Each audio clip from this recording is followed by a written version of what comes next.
各位宝爸宝妈，大家好。西安的天气突然骤降，是不是有很多的不适应呢？有人说西安只有夏天和冬天，没有秋天。从炎热的夏天突然降温到了冬天，很多孩子会出现不适应，有咳嗽、流鼻涕、打喷嚏，甚至咳痰。那么到底是上呼吸道感染，还是出现了支气管炎、支气管肺炎？什么情况我们需要到医院去看呢？接下来我们一起来说一说，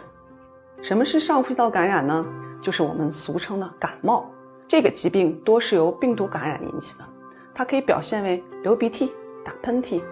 有轻微的咳嗽，有些会伴有轻微的发热。我们需要干什么呢？宝爸宝妈可以给孩子多喝水，观察孩子流鼻涕的颜色以及咳嗽之后排痰的颜色，观测体温的变化。我们需要在家里多给孩子喝水，保证孩子有充足的睡眠，减少体力活动。如果发热持续不退，咳嗽有进一步的进展，我们需要到医院来就诊，排除合并有其他的疾病。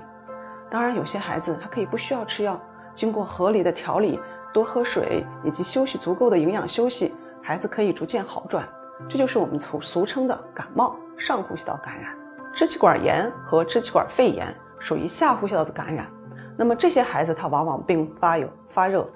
持续的咳嗽，咳嗽有黄痰，并且呢呈阵发性的出现，以早晚为主。早晨起床后，因为一晚上的没有排痰，早上起床大部分的孩子会出现一个持续的咳嗽，将肺内以及气管内的痰液需要排出，所以会出现一个持续咳嗽的一个表现。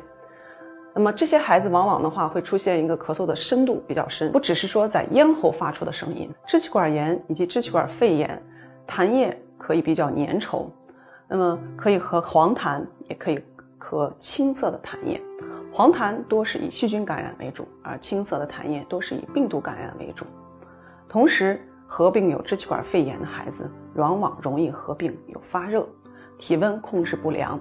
用单纯的口服药物治疗控制不是很好。还有些孩子很容易合并有喘息的表现，可以出现安静状态下的一个呼吸的增快。家人往往发现说，昨天晚上睡觉的时候孩子的呼吸音很粗总听着孩子好像喉咙里头有发出声音一样的，这可能就是一个喘息的表现。无论是上呼吸道感染还是下呼吸道感染，当孩子精神状态不好，体温控制不良，这个体温控制不良指的是在使用药物，或者说我们在家里头观察孩子的体温反复在38度5以上，用退烧药体温下降仍然不明显。第三，我们用了药物针对性的，比如抗病毒的药物治疗